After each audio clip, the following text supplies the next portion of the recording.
नमस्कार, आदाब, सत श्री अकाल, जय भीम, जोहार। मेरा नाम है नवीन कुमार। भारतीय जनता पार्टी के सांसद निशिकांत दुबे ने इस देश की एक पूरी लोकसभा कॉन्स्टिट्यूएंसी के 34,51,624 मतदाताओं की तौहीन की है। उन्हें आतंकवादियों का यार बताया है, वो भी दाऊद इब्राहिम जैसे आतंकवादी का। और क्या आप जानना चाहेंगे कि जिन लोगों को भाजपा सांसद निशिकांत दुबे आतंकवादियों का यार मानते हैं, उनमें 15,57,231 महिलाएं भी हैं। लेकिन यह तो कुछ भी नहीं है।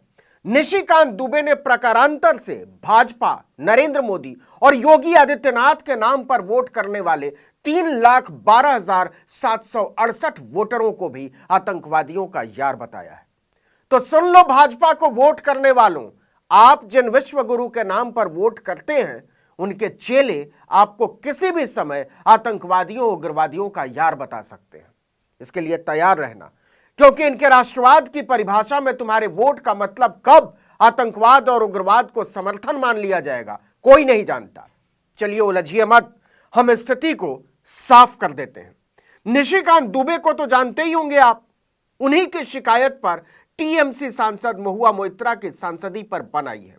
महुआ मोइत्रा ने बोल दिया था कि निशिकांत दुबे की दिल्ली यूनिवर्सिटी से एमबीए की डिग्री फर्जी है। तो क्या इसकी खुन्नस में आप एक पूरी लोकसभा के लोगों को आतंकवादियों, उग्रवादियों का यार बोलेंगे? भाजपा के सांसद ने कहा, हां बोलूंगा। क्यों बोला यह भी समझिए। आप जानते ही हैं कि जब से ममता बनर्जी ने अडानी से 25,000 करोड़ रुपए का ताजपुर बंदरगाह प्रोजेक्ट छीना है, बीजेपी वालों को मिर्ची लग गई है। खासकर भाजपा की गुजरात लॉबी की नजरों में नंबर बढ़वाने की जुगत में लगे रहने वालों को। लेकिन इससे भी बड़ी बात हो गई ममता की बीजेपी को खुली धमकी कि अगर तुमने मेरे 4 लोगों को जेल में डाला तो मैं तुम्हारे 8 लोगों को अंदर कर दूंगी। इतना ही नहीं, ममता बनर्जी ने महुआ मोइत्रा को लेकर चुप्पी तोड़ते हुए साफ कह दिया कि अगर उनकी लोकसभा सदस्यता छीनी गई तो और लोकप्रिय हो जाएंगी और अगला चुनाव फिर से जीत जाएंगी।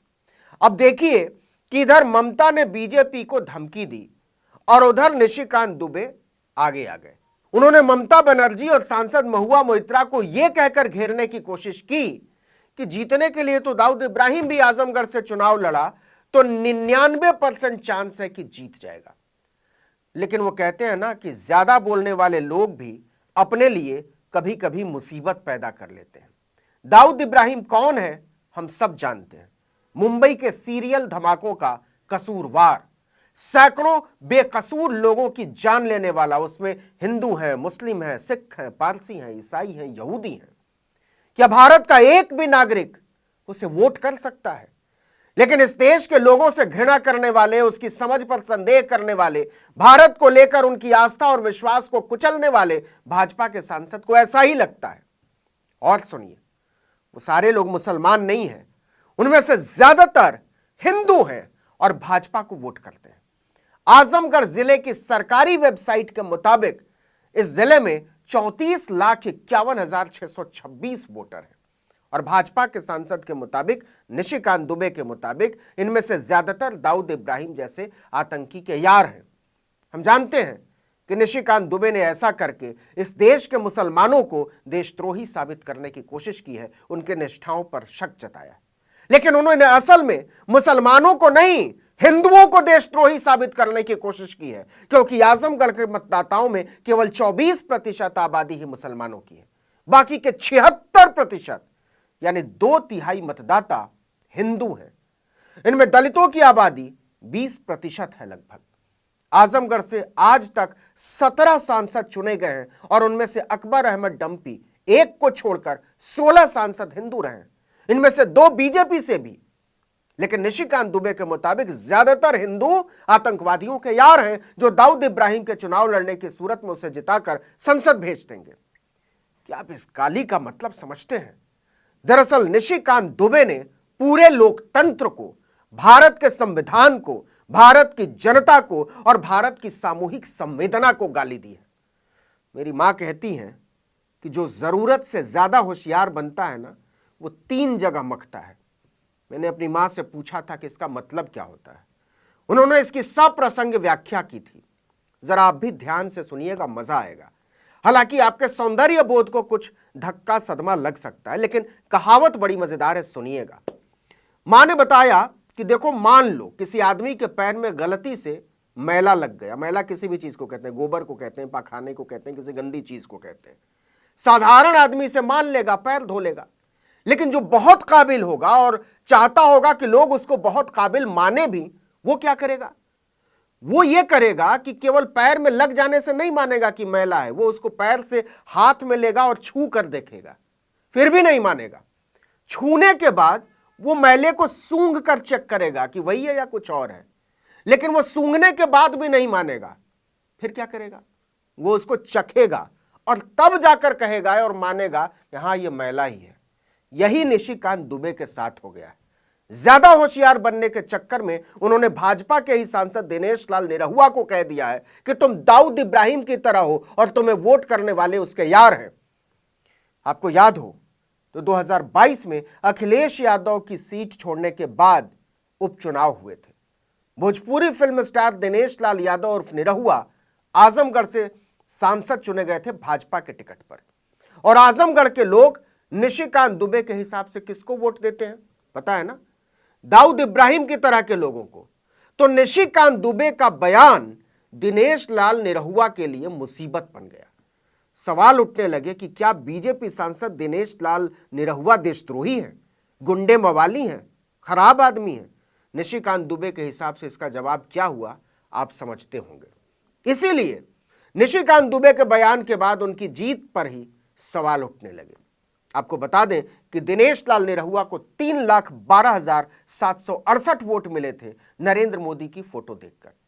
हालांकि मोदी कहते हैं कि जो हमको वोट देते हैं वो सारे लोग राष्ट्रवादी हैं, लेकिन उनके चेले निशिकांत दुबे को लगता है कि जो उनको वोट देते हैं वो आतंकवादियों के यार हैं, दाऊद इब्राहिम का प्यार है। निशिकांत दुबे अपने आप को दिल्ली यूनिवर्सिटी का MBA बताते हैं। ये अलग बात है कि एक RTI के जवाब में दिल्ली यूनिवर्सिटी ने साफ ही बोल दिया था कि हमने इस नाम के आदमी को उस साल, जिस साल के बारे में जानकारी मांगी गई है, MBA की कोई डिग्री नहीं दी। खैर, निशिकांत दुबे को जरा भारत का संविधान ठीक से पढ़ना चाहिए। इस देश के हर वयस्क को वोटिंग देने का अधिकार कोई भाजपा और सावरकर ने नहीं दिया है, बाबा साहब आंबेडकर ने दिया है।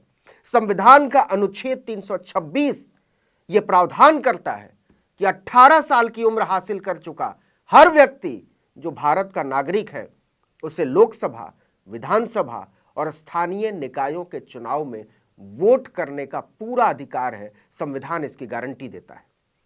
13 दिसंबर 1988 से पहले यह सीमा 21 साल हुआ करती थी। तो निशिकांत दुबे जो बोल रहे हैं कि आजमगढ़ के लोग दाऊद इब्राहिम को जिताकर संसद भेज देंगे, इसका मतलब यह हुआ कि उनकी मानसिक हालत ठीक नहीं है। ऐसा आदमी जिसे भारत के संविधान में ही यकीन न हो, वो भारतीय लोकतंत्र के लिए बड़ा खतरनाक है। दाऊद इब्राहिम से ज्यादा खतरनाक है, क्योंकि दाऊद इब्राहिम भारत की संसद में नहीं बैठता है, निशिकांत दुबे बैठते हैं। संविधान ही नहीं, लगता है निशिकांत दुबे को भारत की कानून व्यवस्था पर ही भरोसा नहीं है। तभी वो पूरी बेहयाई के साथ दाऊद इब्राहिम के न केवल चुनाव लड़ने बल्कि उसके चुनाव जीतने तक की गारंटी दे रहे हैं। हमारी तरह के लोग तो ये सोचते हैं कि दाऊद ने कभी भारत आने की सोची भी तो उसका पहला कदम जेल में पड़ेगा और वहां से वो जीते जी तो बाहर नहीं आ पाएगा। इस देश के बच्चे बच्चे को ऐसा ही लगता है। लेकिन अगर भाजपा को नहीं लगता, भाजपा के सांसद निशिकांत दुबे को ऐसा नहीं लगता, तो सवाल तो बनता है कि इस देश के संविधान और इस देश की कानूनी व्यवस्था में ही भरोसा नहीं करने वाले का संसद में बैठना इस देश के लोकतंत्र के लिए कितना बड़ा अभिशाप है। इस वीडियो में इतना ही, लेकिन अगर आपने आर्टिकल 19 इंडिया को अब तक सब्सक्राइब नहीं किया है तो कर दीजिए, बेल आइकॉन दबाइए, घंटी जैसी आकृति, लाइक कीजिए और कमेंट करके बताइए हमारा वीडियो आपको कैसा लगा। यूट्यूब पर देख रहे हैं तो हमारे चैनल को सब्सक्राइब कीजिए, फेसबुक पर देख रहे हैं तो हमारे पेज को लाइक कीजिए, इंस्टाग्राम पर हमें फॉलो कीजिए और हमारा ट्विटर हैंडल है आर्टिकल 19 इंडिया और मेरा ट्विटर हैंडल है नवीन जर्नलिस्ट। आप मुझे भी फॉलो कर सकते हैं। नमस्कार।